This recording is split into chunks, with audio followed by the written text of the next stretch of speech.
Hello everyone, আমি তোমাদের সৃজনী আর আজকে আমি আবারও এটি নতুন ভিডিও নিয়ে হাজির। চলো আজ তোমাদের সাথে শেয়ার করি ডোনা দিদির বাসি বিয়ের গল্প। ডোনা দিদি মেকআপ করতে চলে যাওয়ার পর আমিও ছুটে বাড়ি চলে আসি, আর এসে আমি আজকের জন্য রেডি হয়ে যাই। আর তারপরে সায়নদাকে ফাঁকা পেয়ে সায়নদার সাথে ছবি আর ভিডিও করে নিই। আর ডোনা দিদি বিয়ে শুরু হতে হতে আমরা এখানে কিছু ফানি ভিডিও শ্যুট করছিলাম। তারই মাঝে ডোনা দিদির সাজও কমপ্লিট হয়ে যায় আর ডোনা দিদি বিয়ের জন্য রেডিও হয়ে আসে। এরপর ওদের বিয়েও শুরু হয়ে যায়।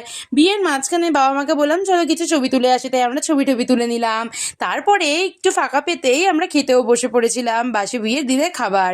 তারপর দেখি এখানে এসে সিঁদুরদান হয়ে গেছে, তাই সিঁদুরদানের ভিডিও তোমাদের জন্য আমি ক্যাপচার করে নিলাম। আর তারপর তো আমরা সকলে মিলে নাচানাচি শুরু করি। আর জানো তো আমার নাচের পার্টনার ছিল শিল্পী পিচি, সব জায়গায় শিল্পী পিচির সাথে আমি নেচেছি। তো আমরা দারুণভাবে নাচ গান কমপ্লিট করি। আর তারপরে শুরু হয়ে যায় বিয়ের বিভিন্ন রিচুয়ালস, ওই আংটি খোঁজা।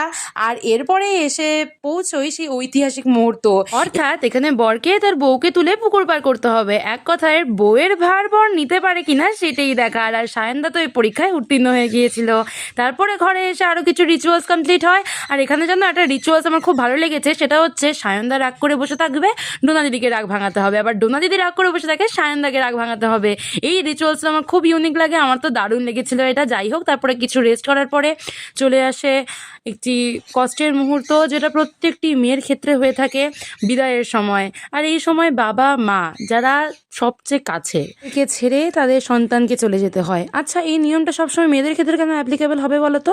ছেলেদেরও তো এই নিয়মটা অ্যাপ্লিকেবল হওয়া উচিত বলে আমার মনে হয়। তোমাদের কি মনে হয় কমেন্টে জানিও। যদিও আমার মনে হয় এই কষ্টটা কিছুটা কমানো সম্ভব যদি পাশে এত সুন্দর একজন সামলানোর মানুষ থাকে। তো যাই হোক, চলো টাটা।